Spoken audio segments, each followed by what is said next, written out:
going to jump right into it. Ghost Code Magazine welcomes in Kelsey, Warren, Blak Emoji, now the Netherlands. How are you doing, man? Great. Good today. It is so good to see you here.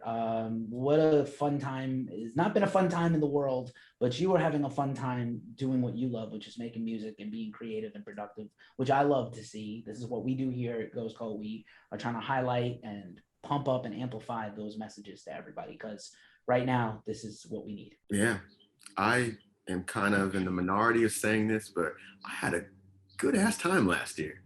I mean, despite the pandemic, obviously, and I've lost friends, and that sucked. I can say fuck, right? You can curse all you want. Okay, that fucking sucks. YouTube hates us. No, probably not hates us, but yeah, like we're not fans. They're not. Got you. The algorithm doesn't love us. Yeah, horrible. But I guess something with that in mind, it just was like, I just need to record. I just recorded so much, and had a great time doing it. I probably got more music created last year than in like the past 2 or 3 years combined. Just nothing else for me to do. All right. Focus on being creative. We did the same thing here. We just, whatever we were doing well, we doubled down, and anything we weren't good at, we would try to get better. And like, how do I use this time productively as much as possible? Exactly. So thankful. I'm just thankful. Yeah. Word. And I don't know if you're an introvert, but I've heard from a lot of introverted people that like the pandemic was good because they were like, I work from home anyway. A lot of people who felt like they were not, many artists are also introverts, and they were like, oh, I thrive in this thing. I need no people. Social distancing champion forever. And like maybe there's something to that. Like there's too much. Granted, the screens and the technology helped us overcome this absence of humanity. I kind of felt like, you get your like first hug on at a show, people might just fall down in a heaping mess, coming or crying. I don't know. Yeah, I know. It's getting weird. Like I know. Don't touch me in my spot. Real. It's really happening. Anymore. How does this work? Right. There's no place like home. There's no place like Orleans. There's no place like St. Vitus. And that's for the hope, man. I do believe we're getting it all back. Anybody, and there are people out there, listen, you were fortunate, you felt creative, you felt good, you felt like, even if you didn't feel good, you felt like you could do stuff. There were people who felt crippled by this whole thing, like, I can't do anything. Absolutely. And maybe that was the right move for them. I'm not judging anybody. There's plenty of bands who had records they sat on and were like, I can't put a record out right now. Yeah. The only way I make money is to hand it to somebody at a merch table, and there are none.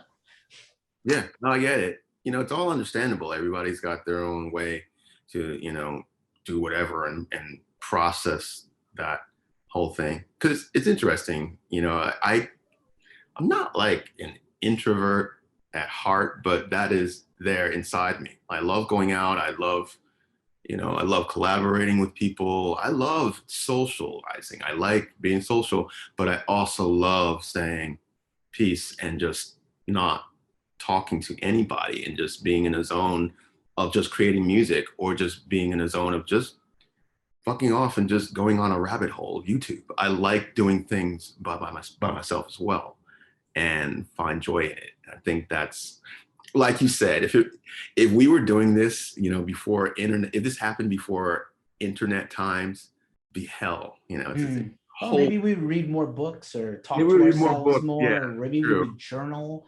What did my grandparents, right? We've been Spanish flu, right? 100 years ago. What did they do? Yeah, right. What did they do? They couldn't go out for a year. You see pictures of people when they finally could go out.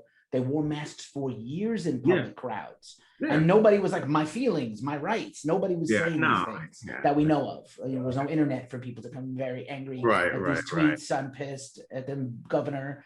How dare he shut down the state again? So we're trying to survive this thing, man. This thing could have killed millions of people needlessly, and it could still, and other variants will happen. You can't live under a rock and be scared. We need to come out of our shells after this time and live a little. I think if anything, I can't imagine, it will never be another show where I'm at my 5th show in a week, which I probably will never do again. But like, I will not be at my 5th show in a week and be like, oh God, another opening band that sucks. Like, I'm gonna be grateful for everything. Yeah, that's what it was for me. I was just so grateful to just be able to have my laptop and a couple guitars to do this stuff. And I look back on just certain shows that I miss. I'm like, oh man, I should have saw Tom Petty, like all that type of stuff. And I have a list of just, especially the older people. It's like, all right, who do I want to see? And no ifs, ands, or buts. What do I want to do with my life? What are some of the goals I've always dreamed about accomplishing? And, now is, if anything I've learned from last year, and I think a lot of people have learned from last year, is that life is so fucking fragile. This is not some kind of disease that came out and just targets women, it just targets minorities. It's everyone gets hit. It's not a left-right issue. People who are conservative have COVID.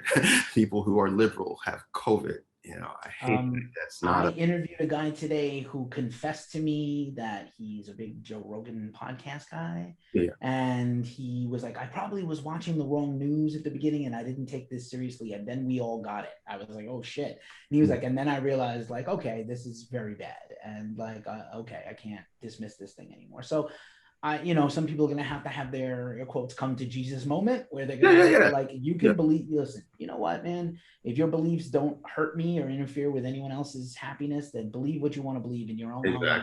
Do your thing. Yourself, please, especially your politics and your religion. If you want to keep yourself, but you can't deny like freaking reality when it's all around you. Like, what we've learned from this is we will never take this shit lightly ever again. There will be a COVID-20 and 21 and 22. Right. And it's in many countries. People keep forgetting, I think, especially in the United States, like, oh, it's against this person. I'm like, you do realize this is a worldwide epidemic. It's not. that shit was really scary. Like I know that we were all like, oh, it's going to be a vacation for 2 weeks and it'll be fine. And it wasn't fine. Yeah. And then I think for me in the rock and metal community, what I realized was, when those guys came back from that Testament, Exodus, Death Angel tour, and some of them almost died, that many news reports, they were all sick. Gary Holt, who's a grandpa, couldn't see his daughter or his newborn grandkids for months because like he was a risk to them, they were a risk to him. That's when I was like, oh, do you that's a person you can relate to, that's like a down-to-earth underground, not super famous, but not like he's heavy metal famous, he's not like pop star. Very known in the genre. Very known in the genre, the innovator of the metal genre of thrash metal. And I think I made it real for people when like a dude like Will Carroll is a guy who everybody loves and knows. He plays drums in Death Angel, and he's on Gimme Metal with his own radio show, and he almost died. He literally was in a coma for weeks and weeks, and they didn't think he was going to make it. So like, this shit is real. You can not believe it. You can think it's a hoax. You cannot trust. Listen, I believe, a good friend of mine was like, I'm African American and I don't trust the pharmaceutical companies. And I was like, you know what? I understand that shit. I understand that shit completely, especially me too. Juneteenth is coming up, and Tulsa Race Massacre. You think about the history of this country. I fully understand if you got trepidation and anxiety about this shit. However, you got to be sensible. We have to be safe. And if people call you a snowflake because of that shit, then they're lost. Yeah, my thing is, to each its own. No one's rights are being taken away. Like, you have the right to choose if you want to be vaccinated or not. That's cool. But don't cry if you can't go to the Testament show. Remember that the venues are they're public places, but they're privately run. And you don't have the right to go be there. You don't have the right to get a bagel if the place doesn't want to let you in without a mask, because you're endangering it. Exactly. And it's not, live your life. Again, it has nothing to do with, you do have a choice. There's things that some people don't have a choice to do. So if you choose this, don't cry about not being able to do something else. It's very, very simple. Like, that's my whole thing. I can't wait to go to concerts. I can't wait to play. I am vaccinated and I'm fine with it. I just, I'm like, again, life is short. I don't think anything's going to happen to me. I'm good. Right. I just want to get back to this. I'm not a sheep or any of that bullshit. Right on. And I got vaccinated and I did not turn into a werewolf. And that was the only acceptable other option besides just being fine, which I was. I was like, if I werewolfed out, that would be kind of cool. But ultimately, I'm just still me. And man, we're going to get through this. And I will say also, as a little bit of a prop, so you put out a full-length record last year, a bunch of singles. there was like a handful of singles or EPs that were called, you know, COVID or Corona or whatever, or fuck coronavirus. You had one of the few enjoyable ones. There was a lot of people like, we're going to just call this Corona EP. I know. And it was like, for a few months, it was everybody. But you put out a fun track. It was like that, like cool voiceover. Kind of reminded me of Max Headroom. It was like a little thing. It cool. Was like, you know, it was like, it was meant to be what it was. It was a commentary, right? It was like a commentary on all the chatter, and it was really well done. So like one of the few that I actually enjoyed, I have to say. Thank you. Bands, the next time there's like a global pandemic or some kind of thing, don't name your record after it. No. Don't. Like... you know, like all those brands that totally blew their marketing, you know, I'm in the marketing when I'm not doing Ghost Code. So like all the brands that blew the marketing during the stuck at home, now's a good time for renter's insurance, dude. Yeah. It is, but it isn't, you know? So appreciate you, appreciate the last record. And, you know, you've been doing a lot of fun things, which, you know, is great. Is not only you making like serious music for yourself under Blak Emoji, you joined Netherlands, which is one of the best groups in New York City, which is really exciting. There's like a lot of buzz about that right now. And then you put out this awesome thing that we got to help share in, which was you paid tribute to the master, Trent Reznor, for his birthday. Rock and Roll Hall of Famer Trent Reznor, for whatever that's worth, and Academy Award winning things. I thought they played Head Like a Hole at my prom. That's how old I am. And I'm like, in my wildest dreams, I would not have expected like Academy Award winning composer Trent Reznor of Nine Inch Nails and How to Destroy It. So you did this amazing tribute to him. And it just seemed very fun and natural for you to do, not just to put out the 2 tracks, but the little video of you kind of bedroom jam. And it's so fun, man. That was total. Thank you guys for putting that out. It was just like a fun thing to do.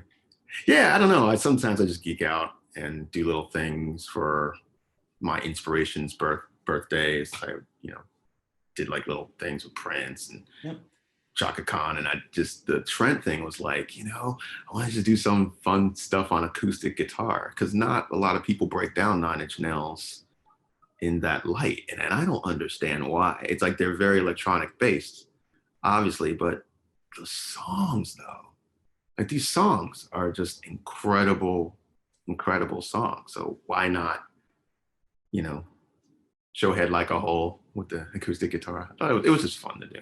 So, and I love that, man. Yeah, and How to Destroy Angels, which doesn't get talked about a lot, but is an awesome project. I think he's working on a new record there with his wife. I hope so. They're so underrated. Yeah, very cool stuff. Different. And very fun, different, and cool for him to compose for other people. I think it's always fun when he doesn't collaborate often, other than his collaborators, for himself. But he doesn't collaborate often with others, and but it was cool when he does. Right, when he does it, he's very selective. Like he put out a track last year with this producer Tobacco, and I was just all about it. He's got a new thing with Health now too, but the Tobacco track last year, I didn't even know who Tobacco was. And then I heard that song, of course, because of Trent, and then went back and I'm like, this Tobacco guy is the shit, you know? And so he always has his pulse on just something really cool, whether it's Tobacco or Saul Williams or like whoever, you know? Where I also love the Health track, and actually, so the Health track came out on like a midnight on a Friday, and I was in a bookstore on a Saturday, and it was like blasting in a bookstore, and I was like, "This is awesome! Like, I can't believe this song is actually playing in public." Yeah. Good to know. Good to hear. Yeah. And I'm here for that. And then so you continue to put out new singles. You got a recent single out also. Beside the Trent stuff. So it's really cool. You're just continuing to just kind of like evolve and shapeshift. And you do go sort of back and forth between kind of this like dancey, I don't want to say strictly, you know, dancey is probably a little too loosey-goosey there, but you know, cool stuff, ambient stuff with beats, R&B, rock. You definitely cross over all these genres, and you do it pretty seamlessly.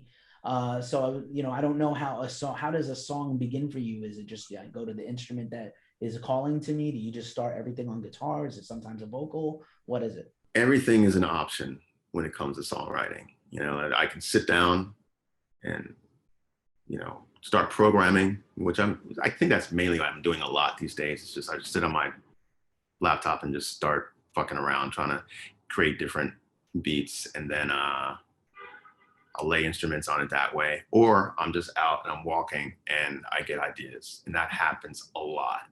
So everything, just like, thank God for my little cell phone. It's like I'm the guy on the street who's listening to something, and then I'm just stopping. I'm like, verse 1, you know, and I just look like an idiot. But it's a spur of the moment thing, you know. It's never one or the other. I do like to sit and just make ideas here. Sometimes I'm just practicing and all, but a lot of times it just comes out. And a lot of good songs happen when you're in the shower or you're, you know, doing whatever. It's just a matter of seizing that moment and putting it all down. And then the next day you play it and you're like, this is a great idea. Or the next day you play it and you're like, this is the dumbest riff I've ever heard, you know.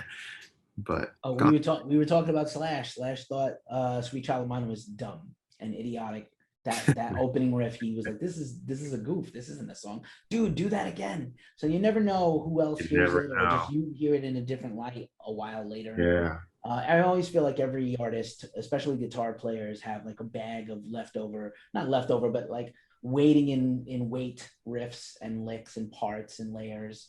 And then I was gonna say, I love your lyrics, and always like, a lot of interpersonal stuff, but also just some very deep stuff going on there. Do you journal? Where's some, you know, obviously life experience and the heart and things like that, but where else do you find inspiration for your lyrics?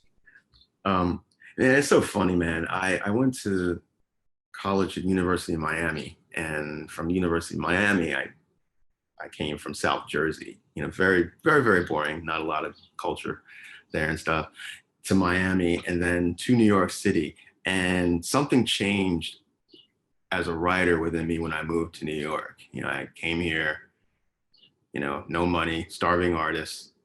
Now I guess I'm artist, but I would just sit at cafes and I would just people watch and write. And then I would meet these people, and I was so fascinated by this person's life and how fucked up that person's life is. And I'm intrigued by that. I couldn't experience it within myself. So I just started writing more about just everything else I saw. It's kind of like, you know, when you go to a party and you're observing all these people, like that's pretty much who I was. And then I think as I lived in New York for a couple more years, and my life started to become crazy, and I'm waking up passed out, waking up in a gutter from drinking too much, going, how the fuck did this happen? And I was like, wow, I'm writing about myself now. So it's a very strange thing, but it's kind of like, you know, life is like that. You go through moments, you know, I'm writing as this person or the third person, or about myself or about somebody else. And you're happy, you know, you're sad, you're fucking angry, you're political, or you're horny. You know, these are all thoughts that we have every day. So to me as a songwriter, to be able to do that is not only therapeutic, but I mean, I can't relate to anything else. It's cool because then you can go back and forth between fiction and nonfiction. You don't know who's this or that. And so I'm always intrigued by that and inspired. Nice work. I feel like we're all those things, all angry, searching, horny on Maine, 2021, right. Especially. I think that's maybe the outgrowth of this last period of time, is that people and the internet, unfortunately or fortunately, people are on one hand good to let their feelings out. Yes. Cool. And on the other hand, maybe letting them out too much. Yeah, it's definitely a blessing and a curse, but I try to focus on the blessings and keep a little bit of the curse. There you go. Percentage. Well, you gotta summon that mana a little bit, right? Find that. I said I was talking about an earlier interview I did before we started here, and it's like, yeah, you need that you need a little bit of the reckless and darkness emotionally to give weight to things, so you can enjoy and appreciate all the bubblegum happy. Yeah. You know? Absolutely. Yeah, it's always been a yin and yang thing. You know, it's never, you know, I don't want to stay in Smith zone too long, and I don't want to stay in, I don't know, the happy zone too long, because that's like, I'm back and forth. We all have emotions, and if I always appreciate people that just do one thing. Like if you could just write about love, that's awesome. And I can write about love, but sometimes I'm just not inspired to write about love, you know, and something happens to Trayvon Martin, then I get inspired, or this march happens and you get inspired. Somebody dies, you get inspired, but you can make something real, beautiful, and positive out of something bad that's happened to you. You know, how many times have you felt like shit and then you put on a certain album and you feel better? And that's even if it's an album that is focusing on the pain, it makes you feel better. I think that's the human thing. I'm so glad you brought up Trayvon and things like that, because I feel like this stuff is, you know, it goes in waves, right? I wasn't surprised by the Breonna verdict. I was hoping for the best. I wasn't surprised by the worst. I'm never surprised by the worst. And, you know, I'm surprised at the George Floyd verdict. I'm deeply surprised, because I think a lot of us were just like, there's no way it's going to come out. You know, justice seems to be still out of bounds. We got a lot of work to do as a group. Yeah, Americans, but that's a sad thing. If that's what we're surprised about, as opposed to the other that says everything. Right. There's more, and the fact that the you know, lives matter, X lives matter has been co-opted by other people to try to like justify their own shitty behavior is about the lowest human quality I can see. And I can think of a lot of things. I love serial killers and things like that just fascinate me, human behavior. But like, yeah, just in general, we have a lot of work to do and it's not over. And I'm glad that a lot of artists, this is what I was going to say, is I'm glad a lot of artists like yourself are still using your voice to remind people that it's not like, listen, just because we got like one win, we have a long way to go, all of us together. Long way to go. It's a start. It's a small start. Yeah. You know, we can go through the back catalog and see where that shit has started, but it's starting now. Yeah. And hopefully the ball will keep rolling. You know, it's gonna roll and it's gonna stop. It's gonna go backwards, which could be happening right now. Then it'll go forward again. I just wanted to keep going forward. You know, we need to see some real change. You know, somehow, something like it's okay to savor and appreciate the little, you know, like again, you know, George Floyd didn't choose to be sacrificed so somebody else could not get murdered later. He was murdered, and it's horrible. And let's not lose that in, you know, in our, you know, joy of the right side of justice being done once in a while. And possibly once in a while. Let's not lose the importance of that. This guy, he should be here now. He got a little daughter. His child is never going to know him. Family that's hurt. The whole world knows who his name is, but like he should still be here. I wish we didn't. I wish he was still here and we didn't know who he was. It would be better for everybody. You know, so I'm glad you're still using your platform. I appreciate that you use your platform. You talk about love and you talk about drama, you talk about emotions, but you also talk about these important things. And we need artists to keep being that mirror, hold that mirror up and say, this shit sucks. Pay attention, y'all. We need that so badly in every genre. Listen, I love swords and wizards and demons and fire and fucking throw the fucking horns every chance I can. And I love that shit. But also like real life shit is much more scarier and real when it's happening to people you know all the time. Yeah, can be. And again, it kind of goes back to just what I was saying about just writing about all this stuff. A lot of my favorite artists growing up just touched on so many things. You know, as much as I love, you know, AC/DC and something that's just straight, it's one thing and I don't want it to change. I don't want them going, you know, but as far as, you know, Trent Reznor has been like that his whole career.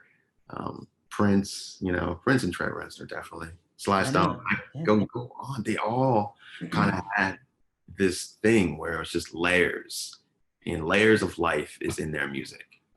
You know, you said Tom Petty. I missed seeing Prince. That's a bad one for me. I just never got to go. I didn't go out of my way to go. My best friend saw him and he was like, this is the best thing ever. And I believe him. There's a handful of other ones. You mentioned Tom Petty. I saw him once, but I was like, yeah, I could have went more.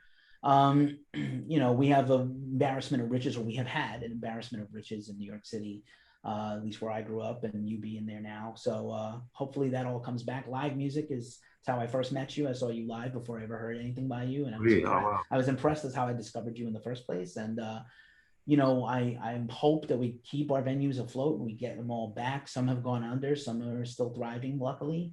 You've been part of helping those out too, so I appreciate that. And you know, live music, as much as I appreciate streaming and I love Bandcamp, I go crazy about Bandcamp and how much I love it, but and vinyl, and give me all the swirly vinyls and custom vinyl reissues and remasters on 180 gram, yada yada yada. But like, live music is where people discover music. They still do. We still need bands to be able to take a stage and perform in front of people. There's something there that cannot be felt over YouTube, although people are watching this right now on YouTube, and I hope they're feeling this conversation deeply. But like, you know, I don't want them to lose.